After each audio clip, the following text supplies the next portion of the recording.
हाय नमस्कार आपल्या सर्व भाऊ बहिणींना. तर काय चाललंय भाऊ बहिणींचं. तर दुपार झालेले भाऊ बहिणीनो, दुपार झाली, संध्याकाळ झाली, रात झाली, काही कळत नाही भाऊ बहिणीनो.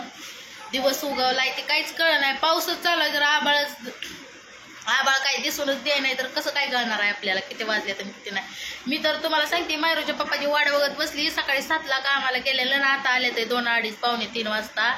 मी तर म्हणते 12 कशा वाजना त्या, 12 कशा वाजना त्या. आणि सकाळचं 7 ते 12 काम करते, तर मग मी वाट बघत बसली जेवायसाठी. सकाळी स्वयंपाक पाणी केलं, परत काम केलं, आंघोळ्या पांघोळ्या झाल्या. भाऊजी गेलं कामाला, भाऊ बहिणीनं गुटी बांधाय, त्यांना सकाळचा डबा दिला गडबडीत. मग आणि आज मी कितीतरी भाज्या केल्या तुम्हाला सांगते. सकाळी भाजी भाकरी त्यांना, आणि कर आलेली मटकी कांदा टाकून असं त्यांना चांगली सुकी मटकी करून दिली भाऊ बहिणींनो.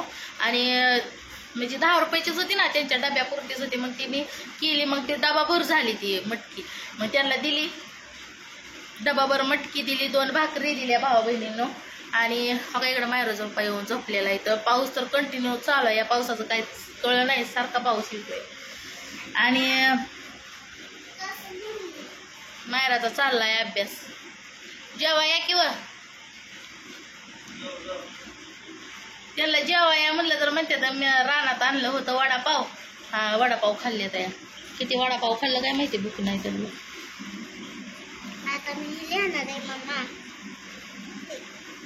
हले समजली अभ्यास करते भाऊ बहिणीनं मायरा.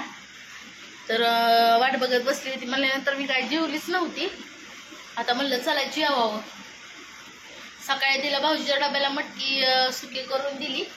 आणि मायरूस पप्पा नंतर येत्याला 12 वाजता जेवाय म्हणून मी काय केलं, गवारीची शेंग केली. हो का, त्यांच्यासाठी गवारीची शेंग केली सुकी मस्त पैकी. आणि मला गवारीची शेंग खाऊ वाटना म्हणून हो का मी मला बेसन केले, उलीचं बेसन केले, बेसन भाकरी खायला. म्हणलं गवारीची शेंग खाऊ वाटना म्हणल्यानंतर ती केलंय. तर भाऊ बहिणीने या सगळी जेवायला. आता मी एकटी जेवती, कोणी येत नाही आपल्याबरोबर जेवायला. आता काय करायचं, आपल्याला एकट्याला जेवायची वेळ आली आपल्यावर. वाट बघत बसली ह्यांची द्यायला सांगतं का.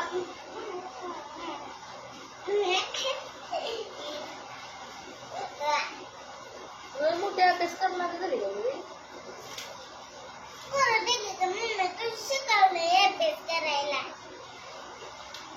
मग अभ्यास करते असती काय येण्यासाठी. तर भाऊ बहिणीनं काल काय व्हिडिओ काही कामाला गेल्यानंतर मला काही काम नसतंय भाऊ बहिणीनं दिवसभर. तर हो का मी काय केलंय काल, मस्त असा जाळीदार मैसूर पाक केलाय भाऊ बहिणीनं मी काल.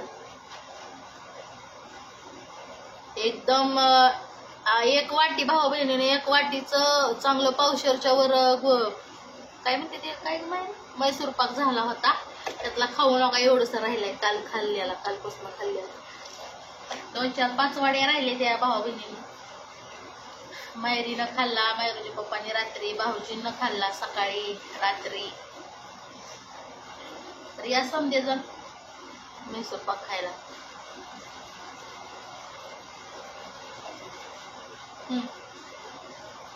ऐका एकदम मस्त. काय दुकानातल्या भाऊ बहिणीनं पैसे घालवायचे.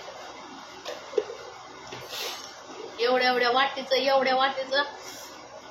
1 वाटी बेसनाचं पावशेरच्या वर मैसूर पाक होते. तर काय करायचं दुकानातलं भाऊ बहिणी. आपल्या हातात कला आहे, आपल्याला काय पण बनवता येतं. समजा स्वयंपाकात भाऊ बहिणीला समजा बनवायला येतं. कुठल्याच ह्याच्यात अडाणी नाही देवाने ठेवलं मला. कुठलं करायला हवं मी समजा बनवतो. मग घरात आपल्याला येत असताना बाहेर कशाला पैसे घालवायचे तर भाऊ बहिणी. एवढंच आपलं घरी 1 वाटी दुकानातनं पैसा पाणी घालून तेवढ्या पैशात भाऊ बहिणीनं जे आपल्याला करायचंय ते साहित्य येऊन आपण घरी बनवू शकतो. किती जास्त होतं. आणि दुकानातलं किती एवढंस त्याला मापाने देत नाही ते, पण आपल्याला माहिती असतं मोजून ठेवलं काही केलेलं असतं. बघा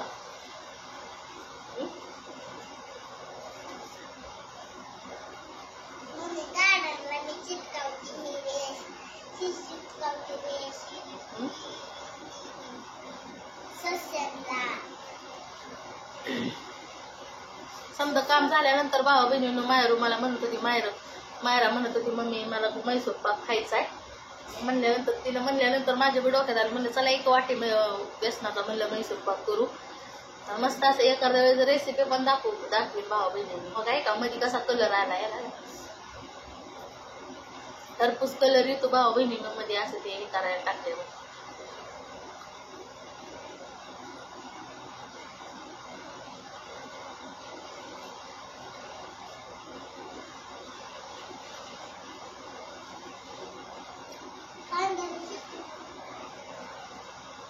होय ना असा भाऊ बहिणीने हे 2 बोटापासून बघा असा कोपऱ्यापर्यंत हात दुखतोय. कशामुळे दुखत असेल?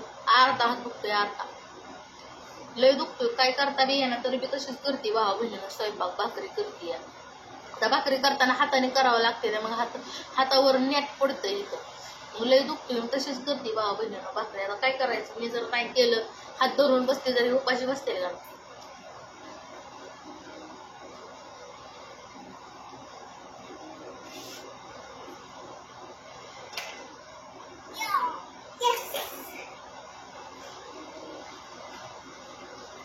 असल्या पावसात भावा बहिणीनं रोज काम करते की काय पप्पा आणखी निघाला होता इकडं गुटी पाराय. म्हणलं आता बसा सारखं 24 तास पावसात म्हणल्यावर दुखणं आलेलं ऐकायचं सुद्धा नाही. म्हणलं जेवढं काम केलेलं पैसे दुखण्यालाच घालावं लागतं.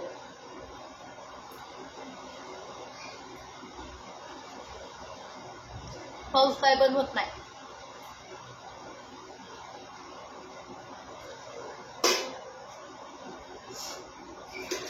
बघा सकाळी भाऊजीला 2 भाकरी करून दिल्या गरम गरम. चहा नाश्ता बी केला त्यांनी. कसा आहे टाइम जेवायला सुटूस तर पोटात काय तर आधार म्हणून तर चहा खारी खाऊन गेलं सकाळी भाऊ बहिणी.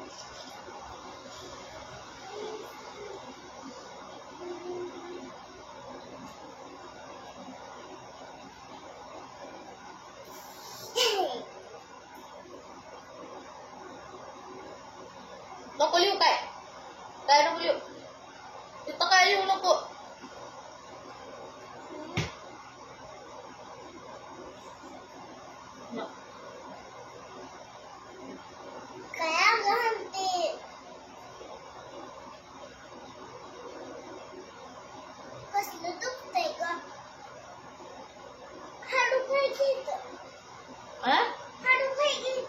असं केलेलं हाडकाला लागलं पोरगी निमताळी झाली बाबा. नुसतं त्याला सहजच असं केलंय बरं का थपकीला. तर ती म्हणजे हाडं खाय गेलं इतकी निमताळी झाली ना आणि शब्द बी ऐकत नाही. कुठं कुठं कुठं तिथं तुझं हाडूक राहिलं मी इथं मारलं इकडं. अभ्यास कशी करते बघा. हो का या की अंक लिहिते आहे आणि इथं मोकळ्या जागे इथं अक्षरात लिहायच्या इथं तर ते काय पण उगं लिहायला लागले.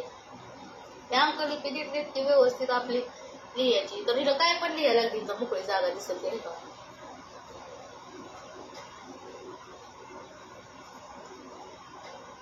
तिला अंकलिपीवरच बघून लिहि म्हणलं तर ती लिहिती त्याच्यावर अंकलिपीवर लिहिती.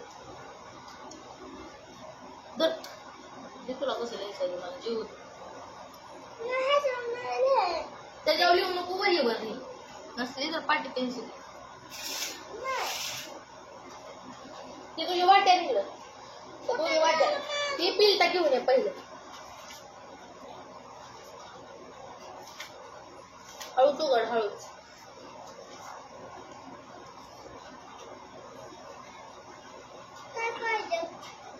तिला नाही की तुला गौरेशन दिले पाऊस येतो इतकं बाहेर जाऊ वाटत नाही पावसा पाण्यात. भाऊ बहिणी गार पाण्याने आंघोळ केली आहे. समर्थ झोपलाय आपला. समर्थ इतका करामती झालाय ना भाऊ बहिणीनो लय आगाव झालाय समर्थ. विजुळा बराडते.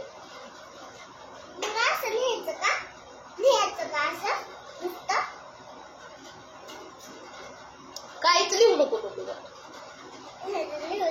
आबा मोकळ्या जागा भरायच्या असते तिथं लिहायच्या नसते त्या. तू अंकलिपीवरच बघून लिहायच्यावर वर नाही लावू नको. पोरग झोपले सर येत नाही काय नाही नुसतं मोठंपणा करते शांतपणा करते. तिला किती सांगितलं भावा बहिणीनं असं कर ते तिच्या एवढंच करत बस. जे सांगितलंय ते कर नाही. ती किती सांगितलं तू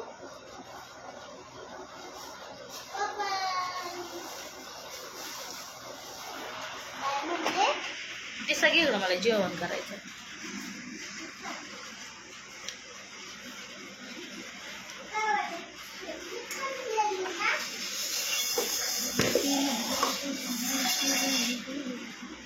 आता भाऊ बहिणीनं कसं जाळीदार आहे का नाही एकदम मैसूर पाक. 4-5 वाड्या राहिल्या आपल्या खाऊन. जब हात की कला हो तो बाहेर क्या पैसा मोकळ्यात घालवायचा घालवायचं. घ्या काळजी भाऊ बहिणीनो. Bye bye.